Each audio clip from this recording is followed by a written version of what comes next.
Hi friends, स्वागत है आपका अपने चैनल नवीन शर्मा क्लासरूम में। आज का हमारा टॉपिक है how to insert shapes in MS Word documents. तो आज हम बात करेंगे कि कैसे हमारे एमएस वर्ड के डॉक्यूमेंट में एक पर्टिकुलर लोकेशन या पर्टिकुलर पोजीशन पर हम डिफरेंट डिफरेंट शेप्स को इंसर्ट कैसे कर सकते हैं। तो शेप्स को इंसर्ट करने के लिए सबसे पहले हम हमारे कर्सर की जो पोजीशन है उसको हम एक एप्रोप्रिएट प्लेस पर रखना चाहेंगे। अभी जैसे मेरा जो कर्सर है वो एमएस वर्ड डॉक्यूमेंट के बाद में ब्लिंक कर रहा है, तो मैं चाहता हूँ कि मेरी जो शेप है वो मैं यहाँ इंसर्ट करूँ।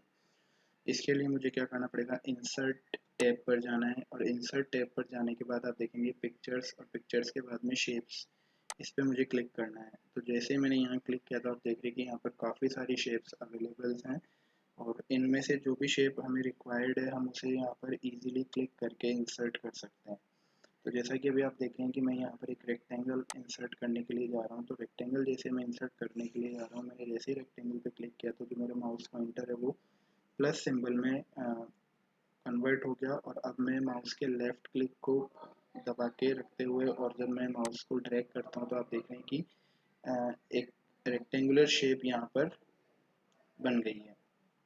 अब ये शेप बन गई है तो अब आप देख रहे हैं कि हमारे पास इसके फॉर्मेटिंग के लिए कुछ ऑप्शंस हमारे पास अवेलेबल हैं, जिनमें से अगर सबसे पहले हम कॉमन बात करें तो सबसे पहला जो कॉमन सा जो फॉर्मेट है वो ये है कि इसकी हम डिज़ाइनिंग को चेंज कर सकते हैं। जो पहले से प्री डिफाइंड है उनमें से अगर हमें कुछ लेना है तो हम वो अपने अकॉर्डिंग इन्हें चूज़ कर सकते हैं। दूसरी बात ऐसा है कि अगर हमें इसका कलर चेंज करना है तो हमें शेप फिल पर जाना होगा।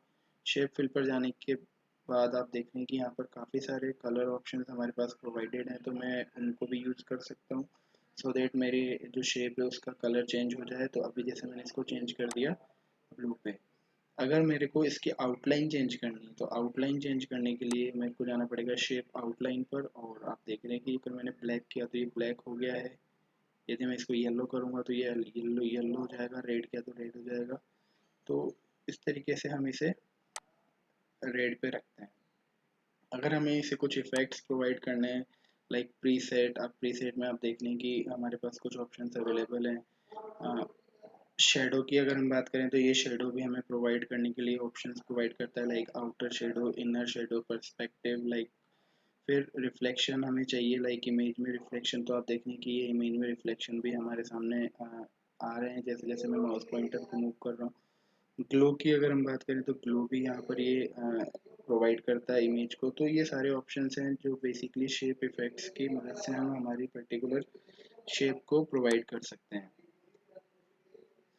इसके अलावा अगर हमें इसकी साइज़ को कम ज़्यादा करना है तो वो तो हम इजीली कर ही सकते हैं, और यदि हमें इसको किसी और पोजीशन पर लेकर के जाना है जैसे अभी मैं लेकर के जा रहा हूँ, तो आप देख रहे हैं कि वो इजीली हम कर सकते हैं यूजिंग माउस का लेफ़्ट क्लिक जो होता है उसकी मदद से।